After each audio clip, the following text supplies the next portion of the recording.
In 2015, a man bought a $70 million mansion in Beverly Hills. He threw parties with celebrities. He could do literally anything he wanted, and he had never felt more miserable in his life. "The problem with getting everything," he wrote on social media, "is you run out of reasons to keep trying." His name was Marcus Persson. A year earlier, he had sold a video game for $2.5 billion. A game he built in a week. A game about placing blocks. A game that looked like it belonged in 1995. That game was Minecraft. 350 million copies sold. The best-selling video game of the 21st century. A franchise that prints money for Microsoft while its creator sits alone in a mansion, wondering what went wrong. This is a story about the most successful accident in entertainment history. About a product that broke every rule of game design and won anyway. About a community that built something its creator never intended. And about what happens when a quiet programmer accidentally creates a cultural phenomenon he never wanted to control. But here's what makes this story actually interesting. It's not about the game. It's about the paradox at the center of platform businesses everywhere. Minecraft had no business plan, no marketing strategy, no focus groups. It looked ugly. It had no tutorial. It didn't tell players what to do. And that emptiness became its greatest weapon. When Microsoft paid 20 times Mojang's annual earnings, Wall Street thought they were insane. Gaming journalists laughed. Another tech giant overpaying for something trendy. A decade later, Minecraft generates more revenue than almost every other game Microsoft owns, combined. This is not a story about a video game. This is a business autopsy of an accident that turned into an empire. And there are lessons here that go far beyond gaming. To understand what makes Minecraft remarkable, you first have to understand what makes most games forgettable. The gaming industry operates on a specific model. Spend hundreds of millions of dollars developing a polished experience. Market it heavily for months before launch. Sell as many copies as possible in the first few weeks. Move on to the next project. This model treats games like movies. Big opening weekends matter. Longevity is an afterthought. And most games follow this script, experiencing a spike of interest, followed by a slow fade into obscurity. Minecraft didn't follow the script because there was no script. There was just a programmer in Sweden, building something strange, sharing it with anyone who wanted to try it. Let's start with the accidental genius of what Marcus Persson, known online as Notch, actually built.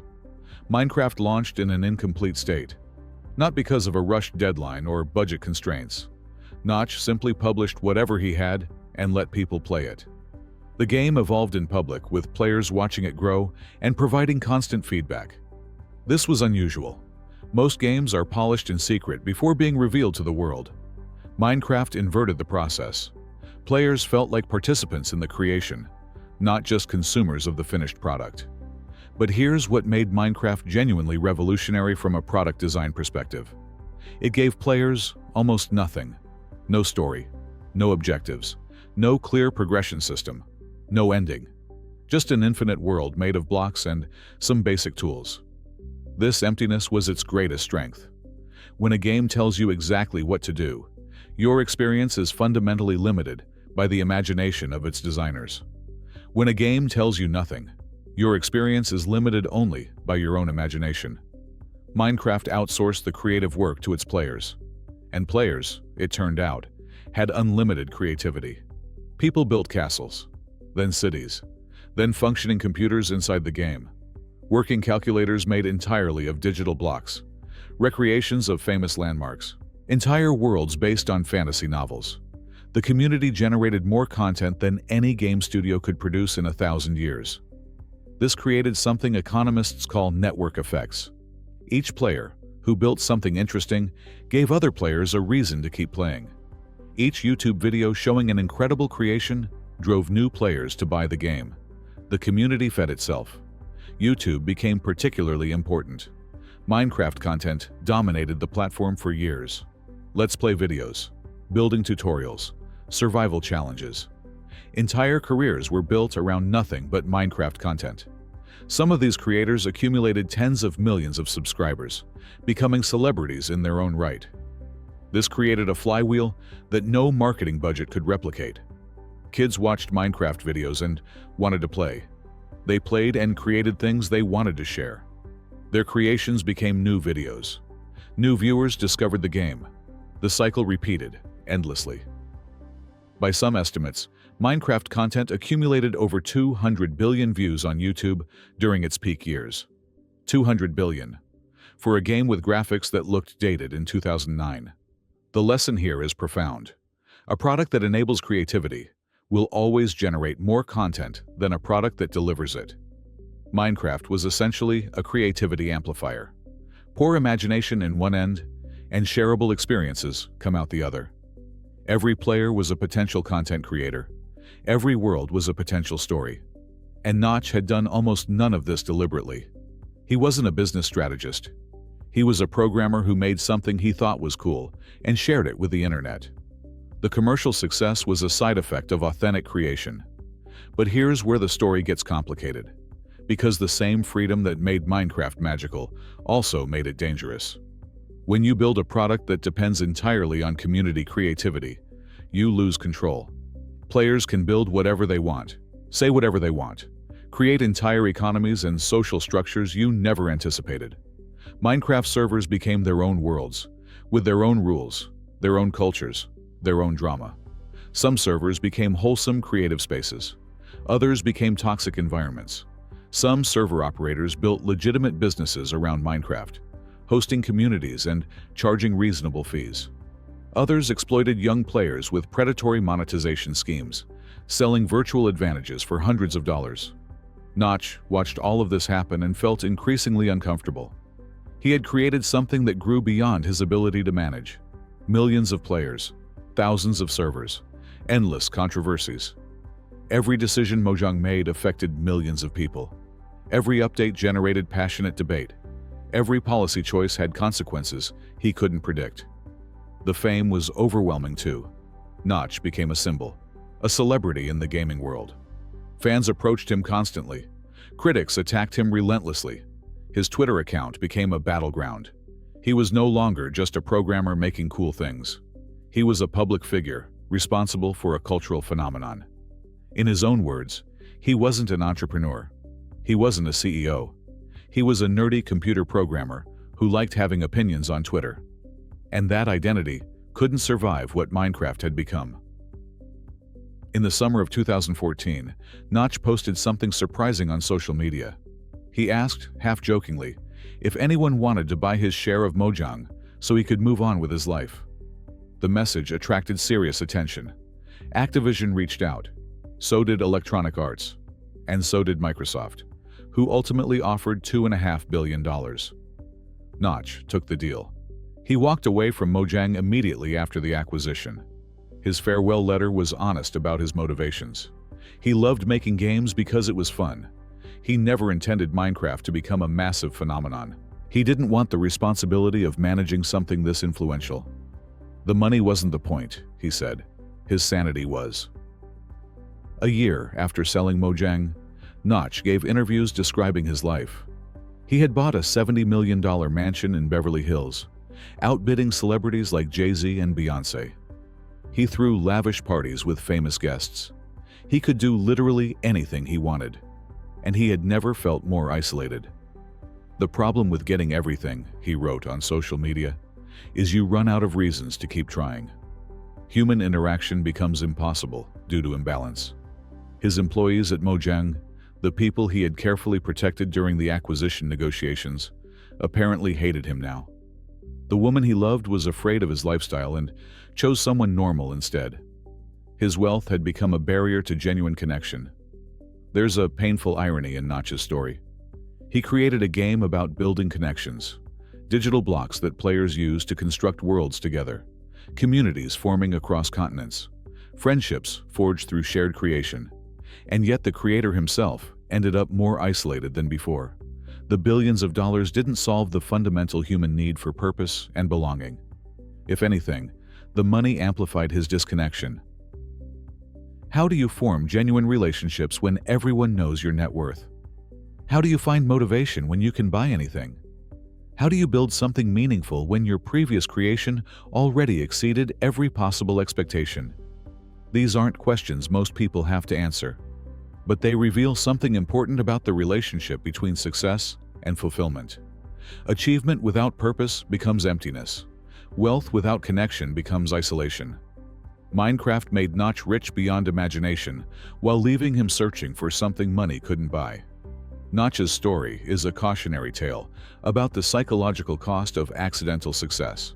But for Minecraft itself, the Microsoft acquisition turned out to be something unexpected: a rescue mission. When big corporations acquire beloved creative properties, the usual script involves exploitation and decay. The corporate owner squeezes the franchise for short-term profits. Quality declines. Fans become alienated. The magic dies. Microsoft did something different with Minecraft. They understood what they had bought and, more importantly, what they hadn't bought. They hadn't bought Notch's creative genius. He was gone. They hadn't bought a simple product they could optimize. They had bought an ecosystem, a living, breathing community of creators, players, educators, and entrepreneurs who had built their lives around this game. Think about what that community looked like by 2014. Thousands of independent servers, each with its own rules and cultures. Hundreds of YouTube channels built entirely around Minecraft content. Modding communities creating experiences that rivaled professional game development. Schools already experimenting with Minecraft as a teaching tool. A merchandise industry generating hundreds of millions in revenue through licensed products. This wasn't a game with a fan base. This was an economy, a culture, a way of life for millions of people. And any misstep could damage something precious that had taken years to develop organically. The job wasn't to extract value from Minecraft. The job was to protect the conditions that allowed value to emerge naturally. Microsoft kept Minecraft available on every platform, including competing consoles like PlayStation and Nintendo Switch. This seems obvious in retrospect, but it was a meaningful choice. Microsoft could have made Minecraft exclusive to Xbox, forcing players to buy their hardware. Instead, they prioritized the health of the community over short-term competitive advantage. They invested in cross-platform play, letting friends on different devices play together. They expanded the game to new markets, including a special Chinese edition that eventually reached over 400 million players. They created Minecraft Education Edition, which is now used in schools across more than 115 countries. These weren't revolutionary decisions.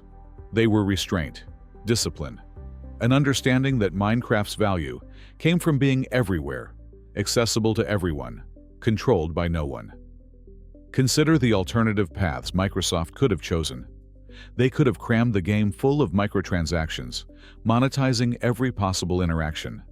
They could have demanded annual releases like a sports franchise, pumping out sequels until the brand lost meaning. They could have locked modding behind expensive developer licenses. They could have sued the server operators who had built businesses on their platform. Each of these choices would have generated short-term revenue while destroying long-term value. Microsoft chose patience instead. The patience to let Minecraft remain Minecraft. Microsoft also built infrastructure for the creator economy that Notch had accidentally spawned. The Minecraft Marketplace launched in 2017, giving creators a legitimate way to sell their work. Skins, texture packs, custom worlds, all purchasable through official channels, with creators receiving a meaningful share of the revenue.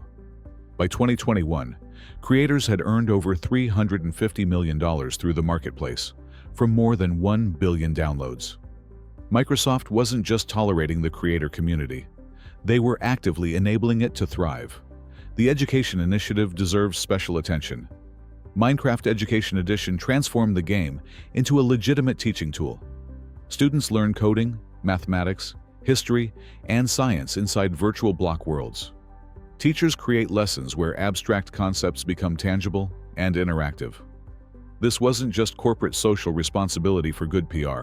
It was strategic positioning. By embedding Minecraft into educational institutions, Microsoft ensured that entire generations would grow up with the game. Brand loyalty doesn't get more powerful than childhood memories of learning through play. The psychological impact of this strategy is remarkable.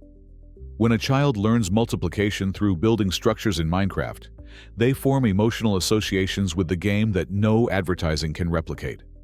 When a teenager learns basic programming through Minecraft's coding tools, they become invested in the ecosystem.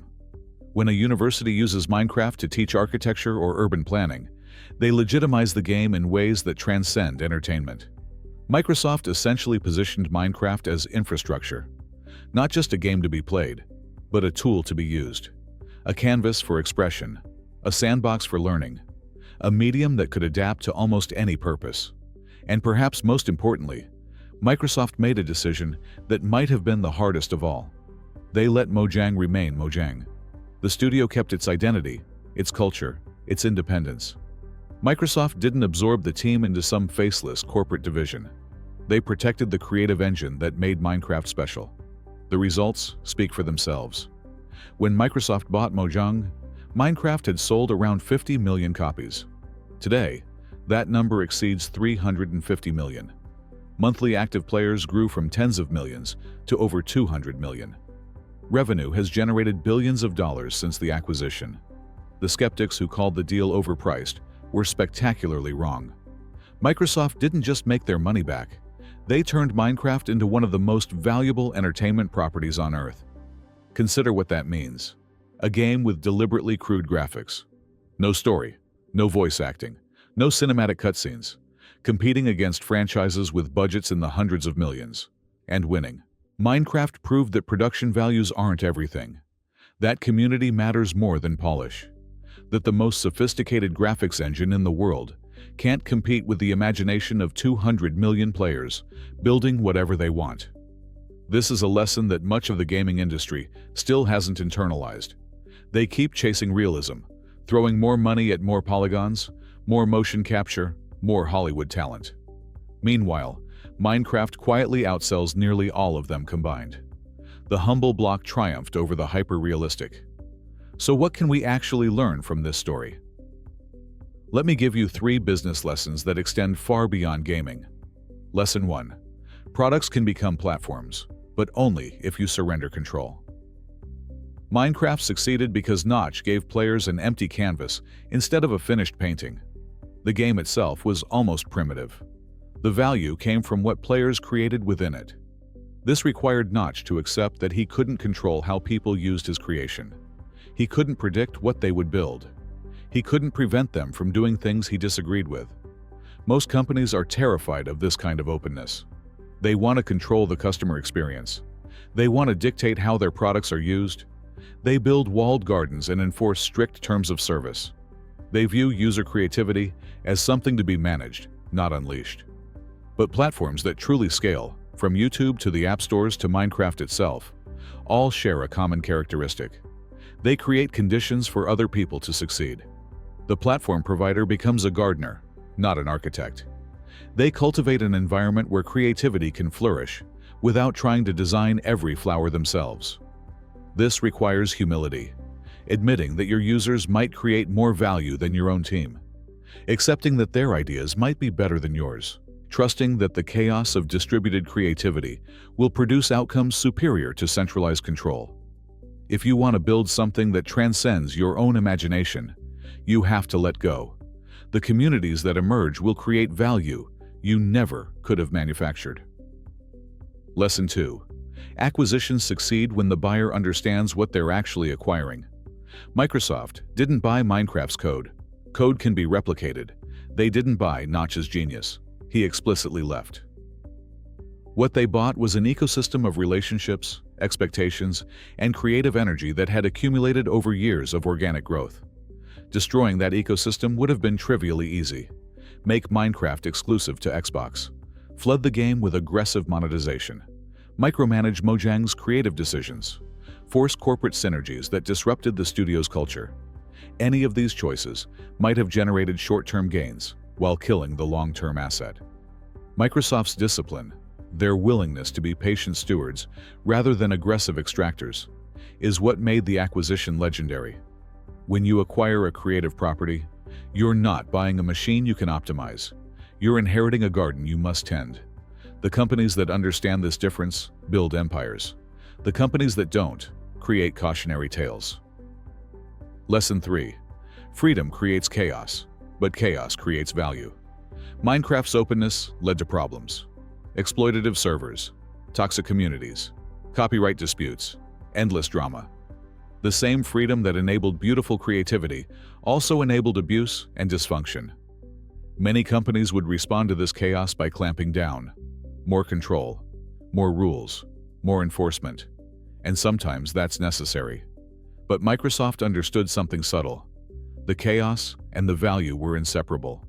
You couldn't have the incredible creativity without accepting the unpredictable consequences. The goal wasn't to eliminate chaos. The goal was to channel it productively. Create legitimate monetization paths so creators don't resort to exploitative ones. Build moderation tools that protect vulnerable players without crushing creative freedom. Establish boundaries that preserve safety while maximizing openness within those boundaries. This is the art of ecosystem management. Too much control, and you suffocate the creativity that generates value. Too little control, and the chaos destroys the community. The balance is never perfect, always evolving, requiring constant attention and adjustment. The companies that master this balance unlock exponential growth. The communities they cultivate generate more value than any internal team could produce. Their products become living things that grow and evolve through the collective intelligence of millions of participants. Those who fail at this balance either strangle their products with excessive control or let them devolve into unusable chaos.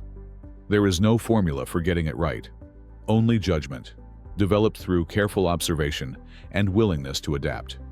And perhaps the most important realization of all: the chaos isn't a bug, it's a feature. The same openness that enables trolling also enables artistry. The same freedom that permits exploitation also permits innovation. You cannot separate the light from the shadow. The companies that accept this paradox can build things that endure for decades. The companies that try to eliminate all risk also eliminate all magic. Here's what makes the Minecraft story resonate beyond gaming. We live in an era where platforms increasingly dominate our economy. The most valuable companies in the world aren't the ones that make things. They're the ones that create spaces where other people make things. And managing those spaces, those ecosystems, those communities, is becoming one of the most important skills in business. Minecraft is a masterclass in accidental ecosystem creation.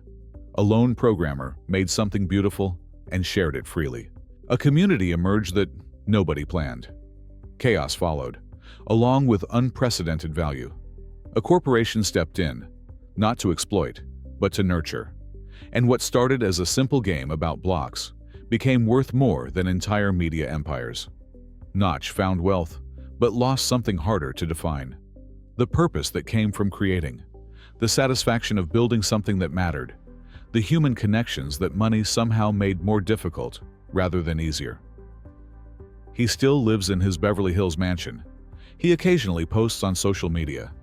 He's tried starting new game projects, most of which went nowhere. Microsoft eventually removed his name from Minecraft itself, distancing the game from its creator after various public controversies.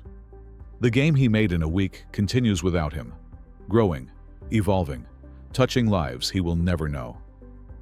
Microsoft found a template for successful acquisition, a proof that big companies can nurture creative properties instead of consuming them. The Minecraft playbook influenced how they approached subsequent acquisitions, including the massive Activision Blizzard deal worth nearly $70 billion. Players found a world where their imagination had no limits, and the game itself, that ugly, simple, revolutionary game, found immortality.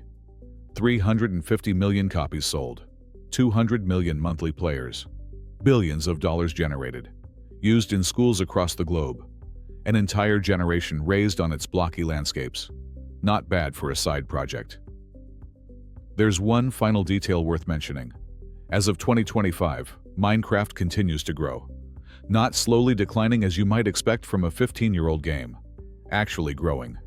New players discover it every day. Children whose parents played Minecraft are now playing it themselves. The cycle continues. Most games have a shelf life of a few years at best. Minecraft appears to have no expiration date. The simplicity that critics mocked has become its immortality. The blocks that looked primitive are now timeless. The emptiness that frustrated some players has allowed endless reinvention. This is what happens when you build something genuinely human. Not optimized for engagement metrics, not designed to extract maximum revenue. Just a canvas for creativity, maintained with care, shared with the world. The most successful game ever made started as one person's experiment. That should tell us something about where value really comes from.